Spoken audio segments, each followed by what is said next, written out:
အားလုံးပဲမင်္ဂလာပါဗျအဲ့တော့ကျွန်တော်တို့ဒီတစ်ခေါက်ဗီဒီယိုလေးမှာတော့web architecture အကြောင်းကိုကျွန်တော်ရှင်းပြပေးတော့မှာဖြစ်ပါတယ်အဲ့တော့ web architecture မှာဆိုရင်ကျွန်တော်တို့အဓိကကျွန်တော်အပိုင်းတစ်ပိုင်းခွဲပြီးတော့ရှင်းပြပေးပါမယ်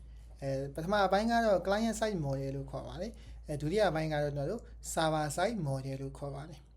အဲ့တော့ client side model နဲ့ server side model နဲ့ဘာဒီကွာလဲသူတို့ကဘယ်လိုတွေအလုပ်လုပ်လဲဆိုတာကိုဒီဗီဒီယိုမှာကျွန်တော်အသေးစိတ်ရှင်းပြပေးမှာဖြစ်ပါတယ်အဲ့တော့client side model ဆိုတာကကျတော့ client side ဆိုတာကကျွန်တော်တို့ဖုန်းတွေကွန်ပျူတာတွေမှာအဓိကအလုပ်လုပ်တဲ့အပိုင်းကိုဆိုလိုတာဖြစ်ပါတယ်ဥပမာကျွန်တော်တို့က browser ကနေပြီးတော့ website တစ်ခုကိုဝင်လိုက်တယ်ပေါ့ဥပမာ www.google.com ဆိုပြီးဝင်လိုက်တဲ့အခါမှာဒီကျွန်တော်ရဲ့ browser မှာအလုပ်လုပ်တဲ့ process တွေကိုကျွန်တော်ကဒီ client side model အနေနဲ့အသေးစိတ်ရှင်းပြပေးမှာဖြစ်ပါတယ် okay အဲ့တော့ပထမဆုံးချက်အနေနဲ့အဲ့ဒီ client side model ကဘယ်မှာအလုပ်လုပ်လဲဆိုတော့ကျွန်တော်တို့ရဲ့ဒီ user တွေရဲ့ local device တွေမှာအလုပ်လုပ်ပါတယ်ဥပမာကျွန်တော်ရဲ့ဖုန်းတွေကွန်ပျူတာတွေကိုဆိုလိုတာဖြစ်ပါတယ် local device ဆိုတာကအဲ့ဒီမှာရှိရင်တို့ဒီ Firefox တို့ Safari တို့ပြီးရင်တို့ Chrome browser အဲ့လိုမျိုး web browser တွေထဲမှာအဓိကအလုပ်လုပ်တာဖြစ်ပါတယ်အဲ့တော့client side model ဆိုတာကတော့အဓိကတော့ website ရဲ့ UI ကိုကျွန်တော်တို့ပုံမှန် user နားလည်အောင်လို့ပေါ့နော် website ကိုအမှန်ကတော့ UI အတွက်ဆွဲထားတာက coding ကိုတုံးပြီးတော့ website UI ကိုရေးဆွဲထားတယ်အဲ့ဒီ UI တွေကိုကျွန်တော်တို့ပုံမှန်လူတယောက်နားလည်နိုင်အောင်လို့လူတယောက်တို့အသုံးပြုနိုင်အောင်လို့ user interface เนาะအတူကောင်းနေတော့ဒါကို UI လို့ခေါ်တယ် UI အနေနဲ့ပြပေးတာကိုတော့က client side ရဲ့ browser တွေကအလုပ်လုပ်ပေးတာဖြစ်ပါတယ်ဆိုလိုအပ်တဲ့ပြန်တော့ဒီ website တစ်ခုရဲ့ဒီ coding တွေကို download ဆွဲချပြီးလို့ရှိရင်အဲ့ဒီ code တွေကိုပုံမှန်လူတယောက်နားလည်အောင်လို့ user interface တနည်းအားဖြင့် UI အနေနဲ့အဲ့ဒီ web browser တွေ mobile application တွေကနေကျွန်တော်တို့ပြန်ပြီးတော့ပြပေးတာဖြစ်ပါတယ်အဲ့လိုမျိုးဒီ website တွေကိုဒီ client side အတွက်ရေးဆွဲတဲ့အခါမှာကျွန်တော်ကအသုံးပြုရတဲ့ language တွေ DOM တွေ framework တွေရှိပါတယ်အဲ့တော့ language အနေနဲ့ကတော့ HTML CSS JavaScript language 3ခုကိုအဓိကအခြေခံပြီးတော့သုံးပါတယ် HTML ကတော့ markup language ပေါ့ CSS ကကြောင့်ကျွန်တော်တို့အဲ့ဒီ HTML ရေးဆွဲထားတဲ့ဒီပုံစံ structure တွေကိုဒီ color ထည့်တာမျိုးတွေပုံစံ design ဖော်တာမျိုးတွေအတွက် CSS ကိုတော့အသုံးပြုလို့ရပါတယ်JavaScript ကတော့ကျွန်တော်တို့ user ကဥပမာထား button လေးတစ်ခုနှိပ်တဲ့အခါဘာဖြစ်သွားမလဲပေါ့အဲ့လိုမျိုး action တွေကိုအဓိကအလုပ်လုပ်ဖို့အတွက် JavaScript ကို client side မှာသုံးပါတယ်အဲ့တော့ဒီနေရာမှာ HTML နဲ့ CSS ကတော့ programming language မဟုတ်ပါဘူး JavaScript ကတော့ programming language စစ်ဖြစ်ပါတယ်နောက်တစ်ခုကကျတော့ကျွန်တော်တို့ဒီ front-end မှာသုံးတဲ့ framework တွေကိုလည်းသုံးပါတယ်ဘာတွေသုံးလဲဆိုရင် React သုံးတယ်ပြီးရင် Vue ဆိုတဲ့ framework တွေသုံးတယ်အဲ့လိုမျိုး React တို့ Vue တို့လို့ကျွန်တော်တို့ framework တွေကိုအသုံးပြုပြီးတော့ဒီ front-end ရဲ့ UI design တွေကိုရေးဆွဲလို့ရတာပဲဖြစ်ပါတယ်client side ကိုတော့တနည်းအားဖြင့်ကျွန်တော်တို့ဒီ deployment ဘိုင်းမှာကျွန်တော် front-end ဘိုင်းလို့ခေါ်တယ်ပေါ့front-end ဘိုင်းမှာဆိုရင်ဘာတွေလုပ်ရမလဲ HTML CSS JavaScript တွေလုပ်ရမယ်ပြီးရင်တော့သူနဲ့ပတ်သက်တဲ့ဒီ front-end framework တွေကိုအသုံးပြုပြီးတော့ဒီ user တွေအတွက် browser မှာအလုပ်လုပ်နိုင်မဲ့ website တခုကိုရေးဆွဲလို့ရတာပဲဖြစ်ပါတယ်သူအဓိကလှုပ်ဆောင်ပေးတာဘာတွေလှုပ်ဆောင်ပေးလဲဆိုတော့ rendering user interface ပေါ့ပြောရှင်user interface ဆိုတာဆောင်းတာကျွန်တော်ပြောခဲ့လို့ပဲ website တခုကိုရေးဆွဲထားရဲဆိုတော့ကျွန်တော်တို့ကဒါ website ကိုချက်ချင်းဥပမာ google.com ဝင်လိုက်တယ်ဆိုရင် google ရဲ့ search လုပ်တဲ့နေရာလေးပေါ်လာတယ်login page ကိုဝင်လိုက်တယ်ဆိုရင် google အတွက် login ဝင်ဖို့အတွက်ကျွန်တော်တို့ gmail account တောင်းတယ် password တောင်းတယ်အဲ့လိုမျိုး page တွေကိုမြင်ရတာတကယ်တမ်းကနောက်ွယ်မှာသူကအလုပ်လုပ်နေတာက coding နေနဲ့ပဲရေးတာအဲ့ဒီ coding တွေကိုကျွန်တော်တို့ပုံမှန် user တွေနားလည်နိုင်အောင်လို့ပြန်ပြီးတော့ဒီ user interface တနည်းအားဖြင့် UI အနေနဲ့ပြန်ပြောင်းပေးပါတယ်အဲ့တော့နောက်တစ်ခုကကျတော့ user click နှိပ်လိုက်တာဒီ animation တွေကိုလှုပ်ဆောင်ပေးပါတယ်ဥပမာ user က login button နှိပ်လိုက်လို့ရှင်သူကနောက်ကမှာ server ကိုကျွန်တော်ရဲ့ username password ပို့ပြီးတော့ login ဝင်တာမျိုးတွေကိုဆိုလိုတာဖြစ်ပါတယ်နောက်တစ်ခုကကျတော့ validation တွေကိုလည်းလှုပ်ဆောင်လို့ရတယ်ဥပမာ email တစ်ခုထည့်တဲ့အခါမှာအဲ့ email format မှန်တယ်လားမှားလားဆိုရင်သူကဒီ client side မှာချက်ချင်း JavaScript ကိုသုံးပြီးတော့စစ်ဆေးပေးနိုင်တယ်ဒါမှမဟုတ်လည်းကျွန်တော်တို့ password တစ်ခုဖန်တီးတဲ့အခါမှာအဲ့ဒီ password ကဥပမာ10လုံးရှိရမယ်လို့အထဲမှာ social character တွေပါရမယ်လို့အဲ့လိုမျိုးအသေးစိတ်ပေါ့နော်ဒီ client side မှာလို့စစ်ဆေးလို့ရတဲ့အချက်စစ်ဆေးလို့ရရင်တော့ validation တွေကိုကျွန်တော်တို့ကဆွမ်းနာက JavaScript language ကိုသုံးပြီးတော့စစ်ဆေးပေးပါတယ်အဲ့တော့အဓိက front-end ရဲ့ key test တွေကတော့ဒီအချက်3ချက်ဖြစ်ပါတယ်သူ့ရဲ့အားသာချက်ကတော့သူကဒီ user တွေနဲ့ interaction လောက်ရတာအဆင်ပြေဥပမာ user တယောက်ကဒီ front-end မှာ button လေးတစ်ခုနှိပ်တာချက်ချင်းတန်းပြီးတော့ဒီအလုပ်လုပ်ပေးတယ်ပေါ့နောက်တစ်ခုကကြောင့်ဒီ server နဲ့ သူကချိတ်ဆက်တဲ့ဘိုင်းမပါဒီ fragment ကြီးပဲရေးထားတဲ့ website တစ်ခုဆိုရင်ပို့ပြီးတော့မြင်တယ်ပေါ့ဒါကတော့ AI ရေးပြီးထားတာပါဒါကျွန်တော်ရေးထားမှာမဟုတ်နောက်တစ်ခုကသူကကျတော့ user တွေကဒီ data တွေကိုမြင်ရတယ် private data တွေကိုဒီ fragment မှာတကယ်လို့တခြား website တစ်ခုတခြားရေးမထားဘူးဆိုရင် private data တွေကို fragment မှာမြင်ရနိုင်တယ်ပေါ့မြင်ရနိုင်တဲ့သူကဒီမှာ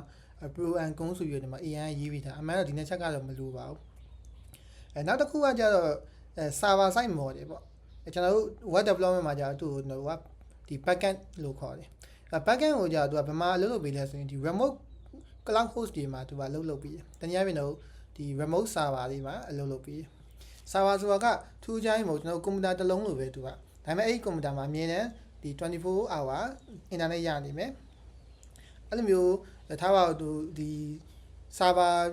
provider ရှိဦးမှာ AWS တို့ Digital Ocean တို့အဲ့လိုမျိုးဒီတို့ service provider တွေရှိရနေကျွန်တော်ကကွန်ပျူတာတစ်လုံးဝယ်ရတယ်အဲ့ဒါကိုကျွန်တော်ကဒီ VPS လို့ခေါ်တာပေါ့ VPS တစ်လုံးဝယ်ရတယ်ဝယ်ပြီးတော့အဲ့ VPS မှာအဲ့ဒီ website ကိုတင်ပြီးတော့ run လို့ရတယ်ပေါ့အဲ့တော့အဓိက website ရဲ့ server site ကကြတော့သူကဘယ်မှာအလုပ်လုပ်ပြီးလဲဆိုရင်ဒီ cloud hosting တွေ server တွေပေါ်မှာအလုပ်လုပ်ပြီးပါတယ် fragment မှာလို့ပဲသူကလည်းဒီ server side model တနည်းအားဖြင့်ဒီ backend development မှာဆိုရင်အသုံးပြုလို့ရတဲ့ language တွေရှိတယ်ပြီးရင် tool တွေရှိတယ်ပေါ့အဓိကကတော့ကျွန်တော်တို့ဒီမှာဆိုရင် Node.js နော် Node.js ကိုသုံးရတယ်သူကကြောင့် JavaScript ကိုသုံးပြီးရေးတာပဲ JavaScript ရဲ့ backend framework တစ်ခုလို့ပြောလို့ရတယ်ဒီနေရာမှာ JavaScript ရဲ့အားသာချက်ကဘာလဲဆိုရင်သူက fragment မှာလည်းသူကအသုံးလို့ရတယ်လို့ backend မှာလည်းသူက Node.js ဆိုတဲ့ JavaScript ရဲ့ framework တစ်ခုကိုသုံးပြီးတော့ကျွန်တော်တို့ဒီ backend server တွေကိုရေးလို့ရမှာဖြစ်ပါတယ်နောက်တစ်ခုကတော့ Python ပေါ့cyber security နဲ့နှီးစပ်တဲ့လူတော်များများကတော့ Python နဲ့မစိမ့်ကြပါဘူး Python ကိုသုံးပြီးကျွန်တော်တို့က website တွေကိုရေးဆွဲလို့ရပါတယ်နောက်တစ်ခုကတော့ PHP တို့ Ruby တို့ကိုသုံးပြီးတော့လေရေးလို့ရတယ်နောက်တစ်ခုကတော့ database တွေပေါ့ SQL တို့ MongoDB တို့ကိုအသုံးပြုတယ်အဲ့တော့ဒီနေရာမှာအရှိမပြောခဲ့တဲ့ဒီ language လေးခုပေါ့เนาะ sample ပေးထားတဲ့ language လေးတစ်ခုကိုကျွန်တော်တို့ကဒီ server side language လို့ခေါ်တယ်တနည်းအားဖြင့် backend language လို့လည်းခေါ်တယ်အဲ့ဒီ language တွေကအဓိက server ပေါ်မှာတွက်ချက်မှုတွေပြုလုပ်ပေးတယ်ဥပမာ user တွေက login လာဝင်တဲ့အခါမှာအဲ့ဒီ user ရဲ့ username password မှန်တယ်လား email နဲ့ password မှန်တယ်လားဆိုတာကိုစစ်ဆေးပေးတာမျိုးတွေကိုအဲ့ဒီ backend ကနေပြီးတော့အဓိကလှုပ်ဆောင်ပေးရပဲဖြစ်ပါတယ် database ကတော့ယူရှင်းပါတယ် data တွေကိုအဓိကသိမ်းပေးတဲ့နေရာပေါ့ဥပမာကျွန်တော်ရဲ့ username တွေ password တွေဥပမာထားပါတော့ကျွန်တော်က Facebook မှာ account တစ်ခုတွားဖွင့်လိုက်တယ်ဆိုရင်ကျွန်တော်ရဲ့first name ရှိမယ် last name ရှိမယ်ပြီးရင်ကျွန်တော်ရဲ့ဖုန်းနံပါတ်တွေရှိမယ်ကျွန်တော်ရဲ့ကျွန်တော်နဲ့ပတ်သက်တဲ့အချက်လက်တွေရှိမယ်ကျွန်တော်တင်ထားတဲ့ post တွေရှိမယ်အဲ့လိုမျိုးအချက်လက်တွေကိုသူက database ထဲမှာသိမ်းပေးရပဲဖြစ်ပါတယ်အဲ့တော့အဓိကဒီ server side model တွေအလုပ်လုပ်ပြီးတာကကြတော့သူက user authentication ပေါ့ user တယောက် login လာဝင်တဲ့အခါမှာဆွမ်းနာပြောလို့ပဲအချက်လက်သူပေးထားတဲ့ username password တွေမှန်လားမှားလားဆိုတာစစ်ဆေးပေးတယ်နောက်တစ်ခုကကြောင့် database ထဲမှာရှိတဲ့ records တွေကို manage လုပ်ပေးတယ်ဥပမာကျွန်တော်တို့စာရေးတဲ့ website တစ်ခုမှာဆိုရင်ဒီ admin user ကစာလေးတစ်ခု website ကိုတင်လိုက်ပြီဆိုရင်အဲ့ဒီစာလေးကို database ထဲမှာတွားပြီးသိမ်းပေးတယ်ပြင်မယ်ဆိုရင် database ထဲမှာတွားပြီး update လုပ်ပေးတယ်ဖြတ်လိုက်တယ်ဆိုရင် database တွေက record တစ်ခုကိုဖြတ်ပေးတယ်ဒါမျိုးတွေကိုအဓိက server side model တနည်းအားဖြင့် backend language တွေကအလုပ်လုပ်ပေးရပဲဖြစ်ပါတယ်နောက်တစ်ခုကကြတော့ဒီ heavy calculation တွေကိုလည်းလုပ်ဆောင်ပေးဥပမာ application နဲ့ပတ်သက်တဲ့ logic တွေကိုတို့ကဒီ fragment မှာမရေးချင်တဲ့အခါမှာတော့၎င်းထားရတော့ဥပမာ application နဲ့ပတ်သက်တဲ့တော့အဓိကရေးထားတဲ့ logic တွေကိုတော့ fragment မှာရေးလိုက်မယ်ဆို user ရဲ့အဲ့ဒီ logic တွေကိုကြည့်ပြီးတော့တို့ဒီ pentester တွေကလာပြီးတော့ pentest လုပ်နိုင်တယ်ပေါ့အဲ့လိုအခြေအနေမျိုးမှာဆိုရင်တို့ကဒီ fragment မှာအလုံးမလုံးစေချင်တဲ့ calculation တွေကိုတို့ဒီ backend မှာအလုပ်လုပ်ဆောင်လို့ရတယ်နောက်တစ်ခုကကျတော့ fragment မှာမထားချင်တဲ့ data တွေကိုတော့ backend မှာတင်ထားလို့ရတယ်နောက်တစ်ခုကကျတော့ pro နဲ့ con နဲ့ကတော့ဒါ AI ရေးပေးထားဆိုတော့အမှန်တော့မလို့ပါဘူးနံပါတ်1ကတော့ highly secure ပေါ့အချက်လက်တွေကဒီလုံခြုံနေပဲဘာကြောင့်လုံခြုံလဲဆိုရင် तू က server ပေါ်မှာထားရဖြစ်တဲ့အတွက်အဲ့ဒီ server ကနေ user ကိုပြပေးထားတဲ့အချက်လက်ကိုပဲ user မြင်ရတယ်ပြမပေးထားတဲ့အချက်လက်ဆိုမမြင်ရဘူးအဲ့လိုမျိုးအချက်လက်တွေကိုပြပေးမယ်ပြမပေးဘူး user တယောက်ဝင်ကြည့်ခွင့်ရှိရကြည့်ခွင့်မရှိဘူးဆိုတာဒီအဓိကဘာကဆုံးဖြတ်ပေးတယ်ဆိုရင်အဲ့ဒီ Sona က backend language တွေကဆုံးဖြတ်ပေးတယ်ဥပမာထားပါတော့ website တစ်ခုမှာဆိုရင်တို့admin account ရှိမှတို့ဒီ post တွေတင်လို့ရမယ်တို့ဒါ website ရဲ့ data တွေပြင်လို့ရမယ်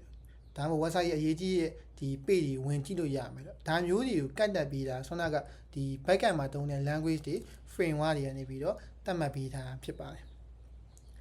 နောက်တစ်ခုကကြောက်ဒီမှာဒါကတော့ကွန်ကတော့သူ့ဘာသူရေးပေးထားပါတော့ဒီ network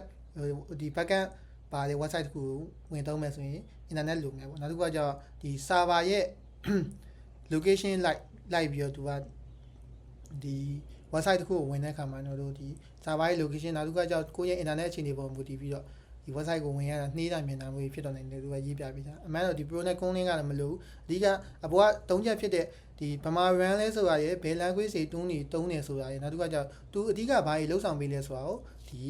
web architecture introduction video မှာနားလည်ခဲ့ရင်အဆင်ပြေပါတယ် okay ဟုတ်ပြီပြန်ပြီးတော့အနည်းချောင်းရမယ်ဆိုရင်ကျွန်တော်တို့ကweb architecture ကိုလေ့လာတဲ့အခါမှာတော့အဓိကအပိုင်းတစ်ပိုင်းကိုလေ့လာပါမယ် client side နဲ့ client side model နဲ့ server side model နဲ့ပေါ့အဲ့ဒီမှာ server side model ဆိုရင်ဗမာလုပ်လဲပြီးရင်သူ့မှာဘယ်လို language တွေတုံးလဲသူ့ရဲ့အဓိကလှုပ်ဆောင်တဲ့ပုံစံတွေကဘာတွေလဲအဲ့လိုပဲ server side လည်းဘာတွေလုပ်လဲဘယ် language တွေတုံးလဲဘာတွေလုပ်ဘယ်နေရာမှာသူအလုပ်လုပ်လဲဆိုတာတွေကိုကျွန်တော်တို့ကဒီ video လေးမှာနားလည်ခဲ့ရဆိုရင်အများကြီး